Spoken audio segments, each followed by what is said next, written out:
Jason, I'll say this, though, that there seems to be a window of opportunity here for Oklahoma, so they better not miss it, or they may kind of level off to be what they've been, which is there's nothing wrong with that.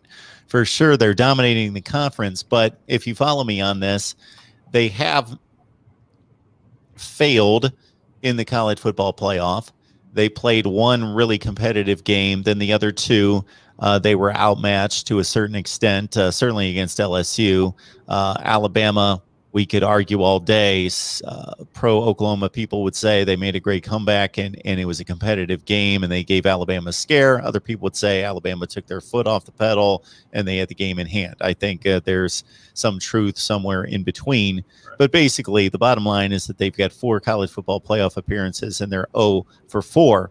But because of the evaluation of this particular team in 2021, and that it's going to be Oklahoma good in all the places that it's been good in the past, and I mean elite good, quarterback, wide receiver, all those places, plus they've got this defense that showed us a lot more last year, and they're getting better, and that this is a legitimate national championship caliber team, that if they don't take advantage of that kind of thought that's being pervaded within the college football circles and college football nation, like if they go out and they lose by 3 touchdowns in a college football playoff game this year, and then next year they go out and lose by a couple touchdowns in a college football playoff, then that excitement that, okay, Oklahoma can win those kind of games, I would think would recede, and everybody would say, okay, well, it's Oklahoma. They're still really good. It's not like they're going to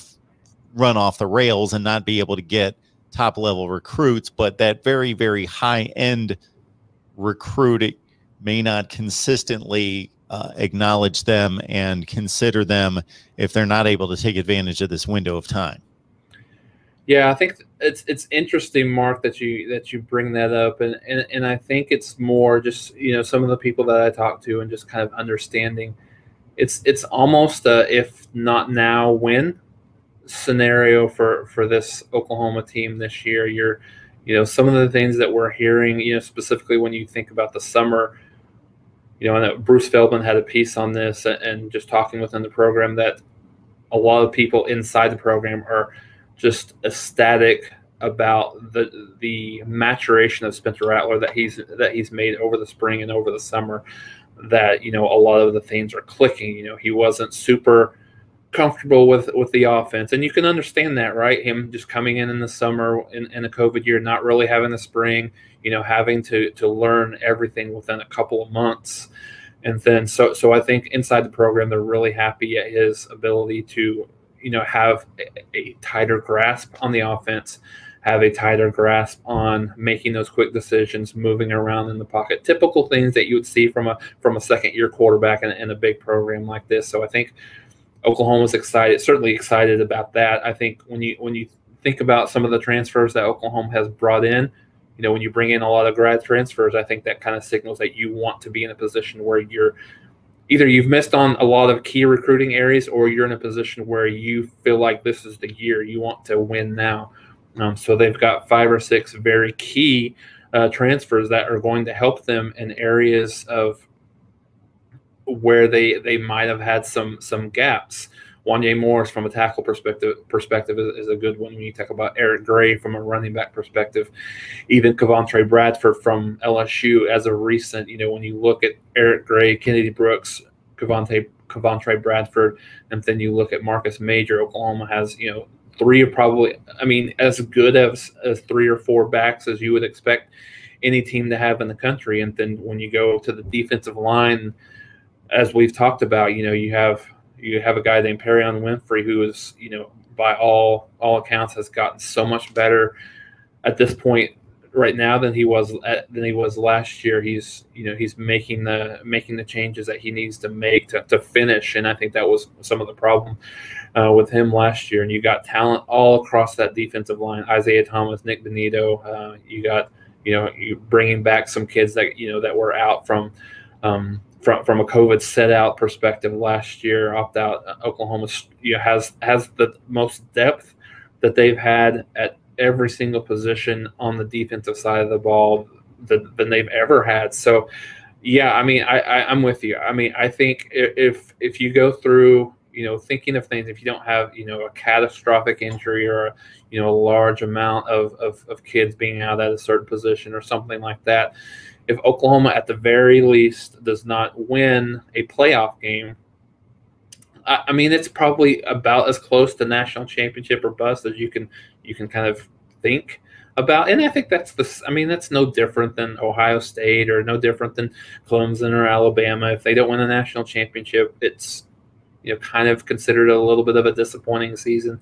But in the same token, with the lack of success that Oklahoma has had in the postseason, I think it's critical for everything that we're talking about, for the momentum of the program, for the recruiting, to get over the hump and win that playoff game. Because exactly to your point,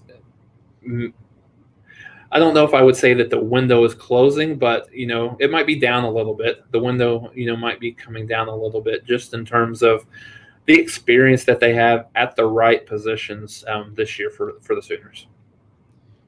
Maybe I'm a little forgiving in this way. I tend to evaluate the play on the field more so than just, okay, they lost, move on. They're not good enough. Like after the Rose Bowl game against Georgia, that game could have been won by either team. Right. Georgia won the game. Credit them with the win. That's all that matters in terms of advancing. Whether you win 52-0 or 52-48 is winning the game to get to the championship game. But we're here to evaluate the play on the field and where the program stands based on the evaluation of the play on the field.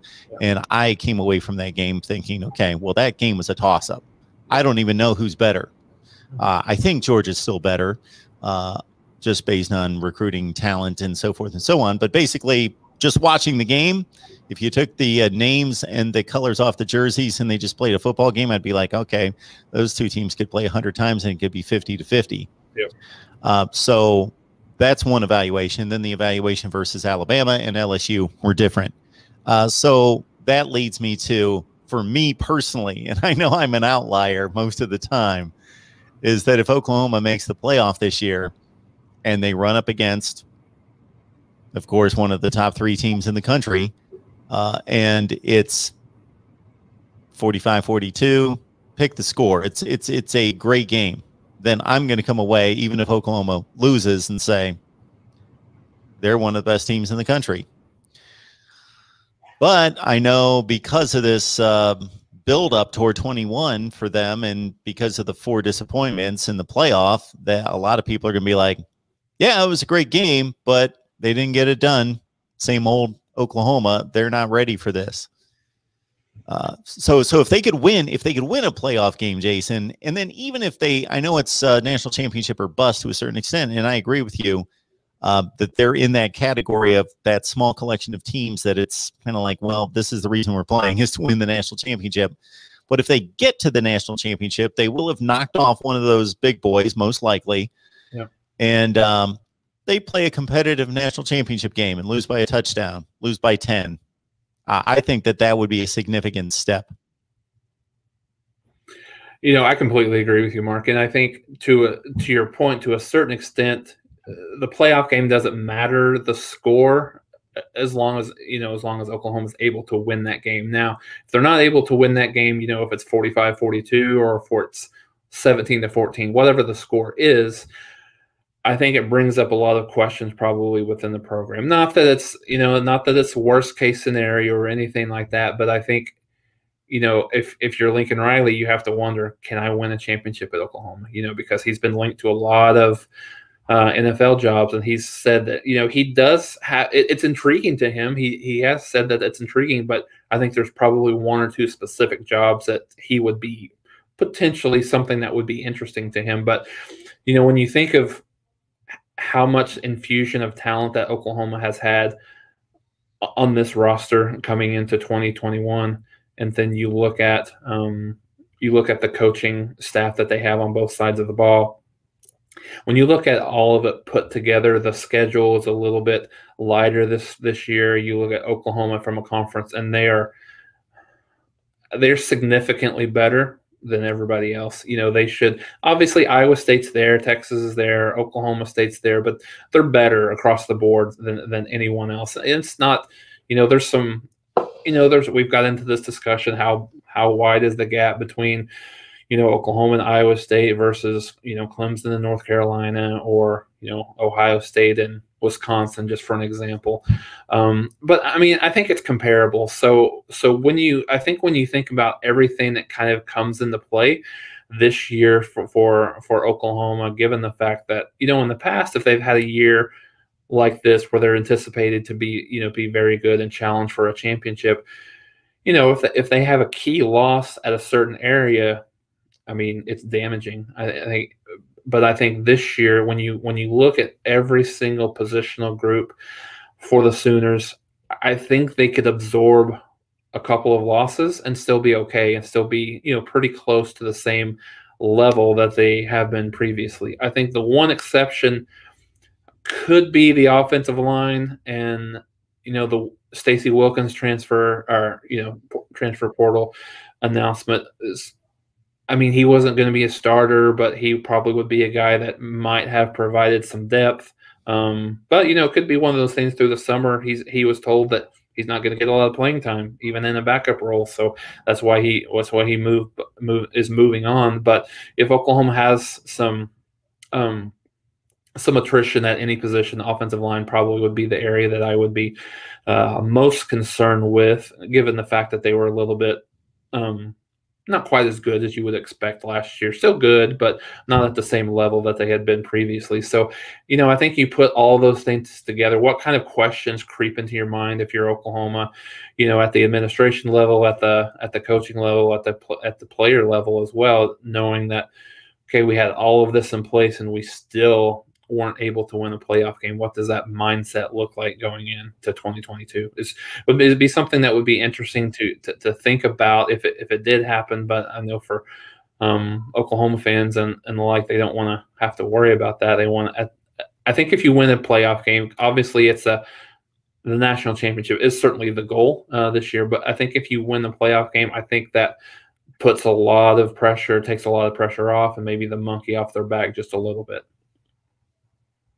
I agree. And to further your point about Oklahoma's gap over the rest of the Big 12, as Iowa State in particular, Texas, Oklahoma State appear to be threats to a certain extent on a given day, but overall really aren't. We will have to have that proven otherwise on the field. That if you look at the, so I've got Athlon's here, their position rankings in the Big 12, Oklahoma's #1 everywhere except defensive back #2 and running back #2. So, you know, and everybody else that might be #2 or 3 in those different rankings for each position are 7 or 8 somewhere else. So basically Oklahoma's got a clear advantage over everybody else. And I'm alarmed at Texas to a certain extent based on these Athlon unit rankings. #5, 3, 3, 3, 5, 6, 5. That seems pretty marginal out of them if you look at the individual units. But again, Oklahoma #1 across the board, #2 a couple spots at running back and defensive back. That's according to Athlon's. That's not the Bible, but it's a reliable source. Well, and I think one thing, you know, when you look at this 2021 season for Oklahoma, a thing that Oklahoma has struggled with over the last couple of years is kind of putting some of these inferior teams away. So I think having that killer instinct is something that Riley really has to work on. He admitted it a few times last year that, yeah, I got to do a little bit of a better job in making sure that we keep that foot on the gas. When you look at Oklahoma was up 35-14 over Kansas State last year. They lose that game. In Ames, they're up 17-6 with the ball. Granted, this is early, but they're up 17-6 with the ball, and they can separate themselves a little bit at that point. And then certainly they went through a little bit of a long stretch there. The Baylor game's another game this year that kind of, when you think about Iowa State, even in the Big 12 championship game, Oklahoma was up 14, 17 points early on in that game, and they they have a tendency, whatever it is, I don't know if it's a cultural thing or if it's a thing where, Riley is trying to pivot between coaching and calling plays with a team that has a solid defense that can help you versus calling plays against the defense that, doesn't, he doesn't have a defense that's capable of stopping, knowing that you have to push, you have to push the envelope a little bit more. But I think it's one of the things that Riley is learning, and I think that's his maturation as a number one, as a play caller, but also as a head coach, and understanding, because granted, when you think about where he's been, he's never been in a position where he's had a strong defense, thinking that he came from East Carolina. East Carolina has, traditionally, I'm going to outscore you. Texas Tech, very much the same thing. So when you think about where he's at with Oklahoma, he's now in a position where he has a very strong defense. So I think he's kind of battling within and trying to understand from a play caller perspective, what do I need to do to balance pushing the gas pedal all the way down, knowing that I've got to score 40 points to win versus not hitting the brakes so quickly, so early that he lets some of these inferior teams hang around. So, and that's something that'll be, interesting this year, all the way through, especially given the fact that Oklahoma doesn't have a very tough non-conference, a team like Tulane to start off with. That's a team that Oklahoma, you would think that they would win that game by 4 touchdowns at least, but on the road early on, what does that look like? So I think we're going to learn, is that killer instinct there a little bit more so than it has been last year.